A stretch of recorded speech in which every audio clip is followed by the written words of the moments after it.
সীতাকুণ্ড উপজেলা জুড়ে সামাজিক সংগঠন ইত্তাহিদ ফাউন্ডেশনের উদ্যোগে অনুষ্ঠিত হয়েছে বার্ষিক মেধাবৃত্তি পরীক্ষা 2025।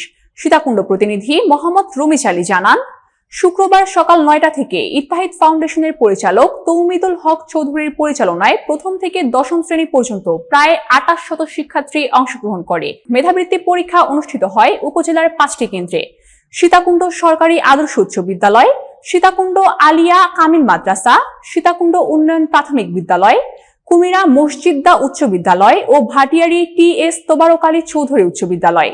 পরীক্ষা চলাকালে কেন্দ্রগুলো পরিদর্শন করেন ডেফোডিল বিশ্ববিদ্যালয়ের অধ্যাপিকা শাগুফতা বুশরা মিশমা, চট্টগ্রাম উত্তর জেলা ভোক্তা অধিকার সংরক্ষণ পরিদর্শের সদস্য তৌহিদুল হক চৌধুরী, সীতাকুণ্ড আলিয়া মাদ্রাসা জামে মসজিদের খতিব মাওলানা আনোয়ার হোসাইন, রফিদুল ইসলাম মাসুদ সহ অন্যান্য অতিথিবৃন্দ। ইত্তাহিদ ফাউন্ডেশন জানায়, এই মেধাবৃত্তি পরীক্ষার মূল উদ্দেশ্য হল উপজেলার মেধাবী শিক্ষার্থীদের খুঁজে বের করা এবং তাদের শিক্ষার মান উন্নয়নে সহযোগিতা করা।